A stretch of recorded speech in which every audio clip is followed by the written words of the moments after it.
Жаз кезі досым екеуміз демалуға көлге бардық. Жаңғыз емеспіз. Мен әйелімді алдым. Үйленгенімізге 1 жыл ғана болған. Баламыз жоқ әлі. Досым жүріп жүрген қызын алды. Көлікке мініп, дүкеннен тамақ алып, жолға шықтық. Досымның қызын бұрын көрмегем. Енді танысып, білісіп жатырмыз. Аты Гүлбаршын екен. Орысша сөйлейтін қыз. Сонымен көлге де жақындап қалдық. Бір уақытта Гүлбаршын, біз бәрін алып ішетін алмаппыз ғой деп, қазір көлге жақындағанда бір ауыл болады. Сонда дүкенге тоқтайық деп ақыл айтып қалды. Окей дедім. Сосын әлгі дүкенге жақындап кеп тоқтадым. Кірдік. Әйелім, мен вино ішем деді. Анау вино не болады, ақтан алайық дейді. Байқаймын, ішуді жақсы көретін қыз секілді. Әйелім, жоқ, мен ақ ішпеймін деді. Ол онда коньяк алайық деп 2 бутылка коньяк алдық. Сосын ол 1 жарты ақ арақ алды. Ары кеттік. Көлге барып тамаққа тойып, суға түсіп мәз болдық. Коньяк іштік. Әйелім виноға ғана ішіп үйренген қыз. Коньякқа әрең үйренді. Ана қыз қылқылдатады екен. Біраздан соң күн батып жаттық. Әйелім екеуміз машинеде, досым қызымен палаткада. Палатка машинеге тақап тұр. Біраздан соң аналар итерісе бастады. Машинаның терезесін сәл ашып қойғам. Әйтпесе қапырық, ауа жоқ. Аналардың ыңқыл-сыңқылы естіліп тұр. Бітіретін шығар деп әйелім екеуміз жатырмыз. Қайдан болсын, қайта өршелене түсті. Ыңырсып жатыр. Итеріскенде алдына жан салмайтын біреу екен әлгі қыз. Біраздан соң әйелім қоза бастады. Мас қой қайткенмен. Қолымен мүшемді ұстап бап, уқалап жатыр. Бір қолы бұтының ортасына еткен. Күнтемесін жыбырлатып жатыр. 2 аяғын қысып алған. Менікі де қақиып тұрып кетті. Ол біраздан соң төмен түсіп, менікін аузына алып сора бастады. Мен жатырмын. Жарты сағаттай ойнады мүшеммен. Тілімен жарап, сорып, тістелеп, тәуір ақ қоздырды. Аналардың ақ өктері тіпті шабытын оятып жібергендей. Бір кезде қолымда алып, күнтемесін ұстасам, шоқылдап жатыр. Су. Смазкасы бұтынан ағып жатыр. Жылт-жылт етіп анық көрінеді. Әйелім бір кезде шыдай алмай тықшы деді. Тығып алшы, шыдай алмаймын деп қояды. Үстіме шық дедім. Ол лезде үстіме шықты да, трусиін бір жақ шетке жиып отыра қалды. Суы сорғалап тұрған күнтемеге қақиған мүшем бірден сүңгіп кетті. Ып-ыстық күнтеме сезген мүше тіптен қатайып дүрсілдей бастады. Бағанадан әбден құшынып әрең жатқан қатыным, ал кеп секір, бәрін ұмытып кеткен. Машина секілдей бастады.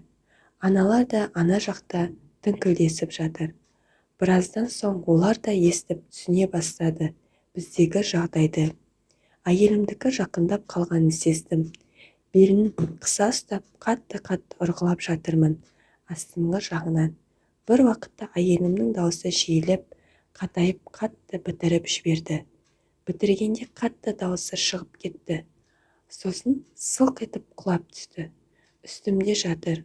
Мүшем әлі күнтемесінде. Бірақ уақытта ана қыз терезеге жақындап, «Ну как вы? Я смотрю, вам тут тоже хорошо» деп қояды. Олар суға түсіп келді де қайта бастады итерісті. Қатыным талықсып жатыр. Менікі тағы тұрған. Тоңқайшы дедім. Ол тоңқайып жатты.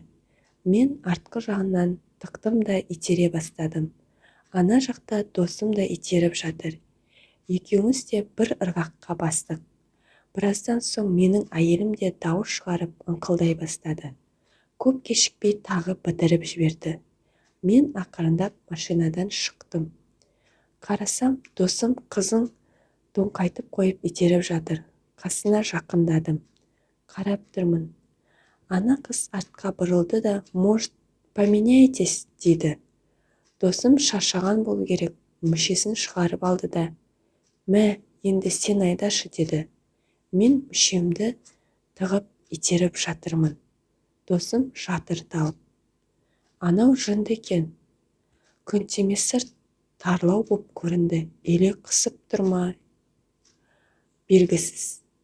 Тез етіп мен де бітірдім. Машинаға барсам, әйелім ұйқыны беріп жатыр.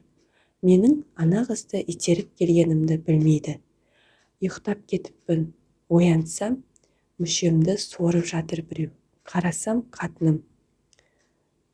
Йоп, түнде ананың күнтемесіне шықты емес пе мүшем деп қоям іштей. Итерсіп кеп тұр ғой, қинамайын дедім де, үстіме шығарып алып сілкілдеп жібердім. Бір жақсысы қатыным тез бітіргіш. Көп ұзамай ағызып жіберді кәдімгідей. Таң атып қалған, суға түсіп, тамақ іштік. Түк болмағандай отырмыз. Бір уақытта ана қыз маған жүр, жүріп қайтайық деп алып кетті тау жаққа. Тауға барған соң айтады. Сен үйленгенсің ғой, менімен неге итерістің? Әйеліңе бәрін айтып берейін ба, дейді. Жоқ, керек емес, дедім. Саған менің күнтемем ұнады ма? Я, дедім. Онда тағы да итерсек, деді. Әйтпесе әйеліңе бәрін айтып қоямын, деді. Сөйтті де бір тастардың арасына тоңқайып тұра қалды. Итеріп алдым. Жатырмыз. Білесің бе, барлығы әділ болу керек. Сен мені итердің, Мұрат сенің әйеліңді итеру керек, деді. Мен айттым, сен үйленбегенсің ғой, ол менің әйелім, дедім. Ол маған біз жақында үйленеміз, деді. Сөйтті де костер жағылды, дым шықты, кеттік, деді. Тұрып бара жатырмыз. Барсам, досым мен әйелім екеуі шашлыкты түйреп қойыпты. Бір айдан соң күйеуінің тойы болды. Жуырда мен досымның қатынын көрдім. Араласпай кеткенбіз, бір проблемалар болып. 5 жылдай. Сол маған айтады. Есіңде ма? Тауда болғанда итерісіп едік қой. Сол кезде Муркин сенің әйеліңді итерді.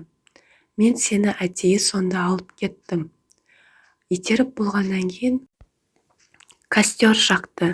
Бұл белгі еді. Ал сен ақымақсың. Ештеңе етпейді. Сен мені 2 рет, ол 1 рет деп тарқылдап мәз болды ана әйел.